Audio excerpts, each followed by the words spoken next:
जनता जनता के अंतरात्मा क्या है? जनता के अंदर आत्मा ये है।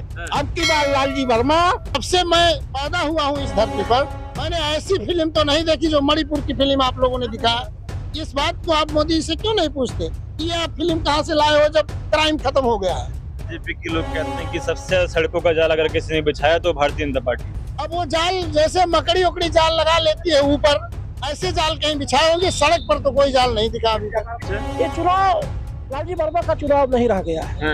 हर दलित, हर पिछड़े के मन में कहीं ना कहीं कसक थी कि आजादी के बाद पहली बार कोई ओबीसी का उम्मीदवार इतना मजबूत मिला है। हमारे बच्चों को रोजगार चाहिए, शिक्षा चाहिए और मेडिकल की सुविधा चाहिए। जो ये सब बातें हैं, इन मुद्दों से भटक कर भारतीय जनता पार्टी गाय और गोबर की राजनीति कर रही है। बीजेपी के अब की बार 400 पार, अब की बार पीडीए सरकार। पीडीए सरकार। हाँ, ये तय। नमस्कार, मैं आपके साथ सुमित यादव, आप देख रहे हैं दा सुनामी और इस समय हम लोग अंबेडकर नगर लोकसभा में मौजूद हैं। आप लोगों को तस्वीरें दिखा रहे हैं कि 2024 चुनाव से पहले क्या तस्वीर है, जनता क्या मूड बना रही है। एक बार फिर प्रधानमंत्री नरेंद्र मोदी को प्रधानमंत्री चुनेगी या इस बार जनता बदलाव चाहती है। तमाम लोग हमारे साथ मौजूद हैं। अम्बेडकर नगर से समाजवादी पार्टी और भारतीय जनता पार्टी, दो मुख्य पार्टियां हैं, दोनों पार्टी के उम्मीदवार आ चुके हैं। समाजवादी पार्टी ने लालजी वर्मा को उम्मीदवार बनाया है और भाजपा ने रितेश पांडे को उम्मीदवार बनाया, जो यहाँ से वर्तमान में सांसद है। पिछली बार बसपा सपा गठबंधन से सांसद चुने गए थे। तमाम लोग मौजूद, सबसे बातचीत करते हैं। क्या नाम है साहब आपका? अखिलेश यादव। अखिलेश यादव। क्या है यहाँ माहौल? देखिए, आजादी के बाद पहली बार यह स्पष्ट हो गया है कि अब की बार यहाँ पिछड़ी जात का एमपी होगा। पहली बार? पहली। और पिछड़ी जात के लोगों को बहुत दिनों से इच्छा थी और ऐसा समीकरण और राष्ट्रीय अध्यक्ष जी का जो पीडीए का नारा है वो अम्बेडकर नगर में चरितार्थ हो रहा है। लेकिन अभी तो हाल ही में बड़ा आरोप लगा, पीडीए पर नारा दे रहे हैं, अमल नहीं कर रहे हैं। आपकी खुद सहयोगी पल्लवी पटेल ने आरोप लगाए थे। आप बताइए, रामजी लाल सुमन पार्लियामेंट गए कि नहीं गए? गुड्डू जमाली विधान परिषद गए? किरण पाल निषाद गए कि नहीं गए? बल्लाम यादव जी गए कि नहीं गए? जितनी सीटें हैं उतनी हिस्सेदारी लोगों की हुई कि नहीं हुई? तो पीडीए को हिस्सेदारी दे रहे हैं, पीडीए आप लोगों का साथ दे रहा है कि नहीं? 100%। आप अम्बेडकर नगर में देखे होंगे कि क्या माहौल है। मात्र चुनाव होना है। अम्बेडकर नगर में दलित बहुसंख्यक है, अभी मायावती का उम्मीदवार, बसपा का उम्मीदवार अभी आया नहीं है। दलित बहुसंख्यक है, ये बात सही आपकी है, लेकिन बहुजन समाज पार्टी के जो कार्य है उससे दलित बिरादरी, खासकर पढ़े लिखे समाज के लोग समाजवादी पार्टी की तरफ उनकी निगाहें हैं कि भारतीय जनता पार्टी को कौन हरा रहा है, भारतीय जनता पार्टी से कौन लड़ रहा है। भारतीय जनता पार्टी को हराना क्यों है? भारतीय जनता पार्टी विकसित भारत का नारा दे रही है, अब की बार 400 पार का नारा दे रही है। घर, शौचालय, सिलेंडर, उज्ज्वला योजना, माताएं बहने प्रधानमंत्री नरेंद्र मोदी की शक्ति हैं, ये सब बातचीत हो रही है। जनता से जुड़ा मुद्दा कोई है? जनता की भलाई से जुड़ा कोई मुद्दा है? उज्ज्वला योजना जनता की भलाई का मुद्दा है। उज्ज्वला योजना है, उज्ज्वला योजना है, हम इसको मान रहे हैं, लेकिन आज सिलेंडर की कीमत क्या हो गई इसको आप देख रहे हैं। जो गरीब सिलेंडर 412 रुपए में, 375 रुपए में, 450 में लेता था, आज वो 1100 में लेने पे मजबूर है। अगर गरीबी रेखा के नीचे लोगों को सिलेंडर दिया गया है तो 400 सिलेंडर कर दे। अमीरों के लिए अलग सिलेंडर, गरीबों के लिए अलग सिलेंडर कर दे, गरीबों की मदद हो जाएगी। अच्छा, ये तो हो नहीं सकता। तो अब की बार 400 पार? अब की बार पीडीए सरकार। पीडीए सरकार? हाँ, ये तय। वो तो कह रहे हैं कि 400 पार करेंगे और यूपी में 80 के 80 का लक्ष्य नहीं है। कहाँ जीतेंगे आप बताओ? आप जौनपुर देख रहे हो, अम्बेडकर नगर आप देख रहे हो। अम्बेडकर नगर में तो लड़ाई एक जात बना सारी जातियां एक तरफ है। अच्छा, कौन सी जात है? यहाँ पर अब जो कैंडिडेट है उससे पूछ लेना। जो कैंडिडेट की मतलब ब्राह्मण की आप बात उसके साथ 50 लोग चल रहे हैं, 49 लोग की बोल दीजिए ब्राह्मण। 49 लोग चल रहे हैं उसके साथ। तो ब्राह्मण बनाम सारी जातियां? सारी जातियां एक तरफ ब्राह्मण, एक तरफ सब लोग, सारी जाति। अच्छा, ये चुनाव लालजी वर्मा का चुनाव नहीं रह गया है। हर दलित, हर पिछड़े के मन में कहीं ना कहीं कसक थी कि आजादी के बाद पहली बार कोई ओबीसी का उम्मीदवार इतना मजबूत मिला है। चलिए, आजादी के बाद पहला सांसद अम्बेडकर नगर के लोग पिछड़ा चुनना चाहते हैं, तो लालजी वर्मा जो कि कुर्मी बिरादरी से आते हैं, उनको इनका कहना है कि चुनेगी जनता। आपका साहब क्या क्या नाम है? केशवराम पटेल तो लालजी वर्मा जी। कुर्मी है इसलिए लालजी वर्मा, या फिर नहीं कुछ और नहीं, के कारण? कुर्मी नहीं है। हाँ, अब बात यहाँ जात की नहीं हो रही है, हाँ, बात यह है कि हमारी जो मांग है, हाँ, जो हमारी जरूरत है, हमारे बच्चों को रोजगार चाहिए, शिक्षा चाहिए और मेडिकल की सुविधा चाहिए। जो ये सब बातें हैं, इन मुद्दों से भटक कर भारतीय जनता पार्टी गाय और गोबर की राजनीति कर रही बीजेपी है। कह रही है कि हर जिले में मेडिकल कॉलेज का काम चल रहा है, हर जिले में मेडिकल कॉलेज बीजेपी खुलवाएगी। खुलवाएगी ना, खुला नहीं है ना, कहीं कहीं खुल गया, कहीं कहीं किसी खुलवाएगी। जिले में आप बताइए मेडिकल कॉलेज खुला हो। आपके गोरखपुर में मेडिकल कॉलेज खुला, वो एम्स बना, हाँ, अखिलेश यादव जी ने जमीन दिया। अम्बेडकर नगर में मेडिकल कॉलेज है, हाँ, मायावती जी ने उसको बनवाया। हाँ, आप अगर इस जिले में टहल रहे हैं हाँ, तो आप कोई बड़ी परियोजना बताइए भारतीय जनता पार्टी की जो आई हो। नहीं है। अब आप बताइए, मेरे जानकारी में तो नहीं है। आप रहते हैं, आप ज्यादा वाकिफ होंगे। नहीं, हमारे जिले में तो कोई बड़ी परियोजना नहीं आई है। और अखिलेश यादव के समय में आप पता कर लेना, कमहरिया से लेके टांडा तक इसी घाघरा नदी पर 3 पुल बने हैं। और हमारे यहाँ अस्ताबाद में पुल बना है, मंदरपुर में बना है, लड़िया घाट में पुल बना है। बीजेपी के लोग कहते हैं कि सबसे ज्यादा सड़कों का जाल अगर किसी ने बिछाया तो भारतीय जनता पार्टी। अब वो जाल जैसे मकड़ी उकड़ी जाल लगा लेती है ऊपर, ऐसे जाल कहीं बिछाए होंगे। सड़क पर तो कोई जाल नहीं दिखा अभी तक। जो सड़कें बनाई गई हैं हाँ, उस पर तो कोई जाल नहीं दिख रहा है। अब ऐसे ऊपर कहीं जाल होगा, वो सड़कें नहीं बनाई हैं। वही सड़क। आप बताइए, यहाँ से बसखारी से सड़क बनी हुई अयोध्या बन रही है, हाँ, ये समाजवादी पार्टी के समय में बनी। यहाँ से हमारा पूर्वांचल एक्सप्रेसवे जा रहा है, ये समाजवादी पार्टी के सरकार में बनी।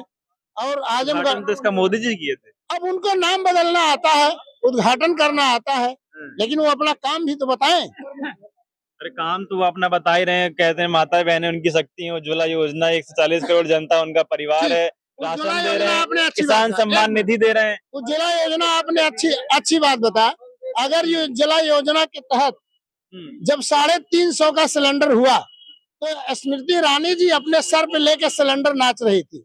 आज सिलेंडर 1200 का है। अब आप बताइए, उज्ज्वला योजना ठीक था कि 1200 का सिलेंडर ठीक? नहीं, ये दोनों एक ही चीज तो है। तो उज्ज्वला योजना तो 1200 सिलेंडर क्यों हुआ? 350 से 1200 क्यों सिलेंडर का दाम हुआ? अगर एक सिलेंडर का दाम 3 सिलेंडर के बराबर आप कर दो और एक सिलेंडर फ्री में दो तो भी तो 2 सिलेंडर का पैसा हमसे आप ले रहे हैं। उज्ज्वला योजना का क्या मतलब है? कोई मतलब नहीं, बिल्कुल मतलब नहीं। जब 1200 का हमको सिलेंडर खरीदना पड़ रहा है तो एक उज्ज्वला योजना का आप सिलेंडर दे दें, उससे हमारा क्या होगा? अरे सारा पैसा विकास, देश के विकास में लग रहा है। वो कहाँ पैसा विकास में लग रहा है? आप बताएं। अम्बेडकर नगर इतना बड़ा जनपद है और पिछड़ा हुआ जिला है, इस जिले में कोई आप भारतीय जनता पार्टी। अम्बेडकर नगर को आप जो है भाजपा के सांसद ही नहीं दे रहे हैं। अभी तक भाजपा का सांसद आपने अम्बेडकर नगर जिले में दिया ही नहीं। अब की बार दीजिए भाजपा का सांसद, देखिए विकास कैसे होता है। भाजपा के सांसद हमारे बगल में है, हाँ, आप वहाँ बताइए कि फैजाबाद में कौन सा विकास हुआ है? आप बताइए। यहाँ हरिओम पांडे 5 साल सांसद रहे हैं, भाजपा से उनके समय बता दीजिए आपको अगर विकास हुआ हो। नहीं किया। अब आप बताइए, आप तो ज्यादा टहल रहे हैं। हमारे यहाँ तो कोई विकास नहीं दिखाई दे रहा है भारतीय जनता पार्टी का। और समाजवादी पार्टी का काम, अभी आप 112 नंबर डाल करिए, अभी समाजवादी की व्यवस्था आपको दिखाई देगी। 102 नंबर डाल करिए, अभी समाजवादी सरकार आपको दिखाई देगी। ये सब व्यवस्था तो योगी जी कहते हैं उनकी है। कहते हैं कि सब जो प्रशासन जितना दुरुस्त हो गया, सब अपराधी थर-थर कांप रहे हैं, योगी जी की वजह से कांप रहे हैं। अच्छा, आप ये बताइए, अगर अपराधी थर-थर कांप रहे हैं तो खुलेआम बलात्कार हो रहा है। आप ही लोग न्यूज चैनल पे दिखाते हैं। बीएचयू और मणिपुर में जिस तरीके की घटना हुई, जब से मैं पैदा हुआ हूँ इस धरती पर, मैंने ऐसी फिल्म तो नहीं देखी जो मणिपुर की फिल्म आप लोगों ने दिखाया। इस बात को आप मोदी से क्यों नहीं पूछते कि ये आप फिल्म कहाँ से लाए हो जब क्राइम खत्म हो गया है? अगर क्राइम खत्म हो गया तो थाने के लोग क्या कर रहे हैं? क्राइम अगर खत्म हो गया तो पुलिस विभाग हमारा क्या कर रहा है? क्यों गाड़ी लेके दौड़ रहा है? रोक रहा है, रोक नहीं रहा है। पहले थाने में जाते थे आप तो आपका काम हो जाता था। अच्छा, आज थाने में जाएंगे, पहले सुविधा शुल्क देंगे, तब आपका काम होगा। सुविधा शुल्क, हाँ, ये पुलिस का ये सुविधा शुल्क क्या है? ये सुविधा शुल्क तो पुलिस वाले ही बताएंगे कि हम आपका काम करेंगे, हमको पैसा दीजिए। चोरी करने का नाम दूसरा। चोरी का दूसरा नाम है सुविधा शुल्क। हाँ। और पूछिए क्या बांध है सुविधा शुल्क। ये जो मोदी जी दावा कर रहे हैं आपके बाद 400 पार का, कितना दम है इस दावे में? देखिए, दावा जो कर रहे हैं 400 पार का दावा उनका गलत है, जुमला है। वो झूठ बोलना सीख चुके हैं 10 साल में, इससे पहले झूठे थे, मुख्यमंत्री थे। और हम चैनल के माध्यम पूरे देश प्रदेश की राजनीति देखते हैं, लेकिन जहां तक बात अम्बेडकर नगर की है, अम्बेडकर नगर 2007 तक सुरक्षित था, 4 में सीट सामान्य हुई। एक हमारे पिछड़े दलित समाज का यहाँ MP बना, शंखलाल माझी समाजवादी पार्टी का। इसके बाद दो बार लगातार सामंतवादियों के हाथ में चला गया।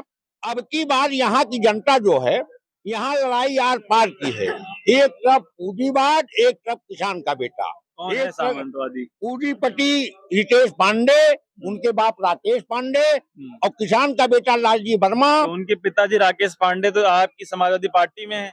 राकेश पांडे समाजवादी में थे। उन्होंने लाखों वोटरों के भावनाओं को दफनाते हुए अब की राज्यसभा में जो अपने अंतरात्मा की आवाज निकाला है, जनता वही जवाब देना चाहती है अंतरात्मा की आवाज निकालकर। जनता के अंतरात्मा क्या है?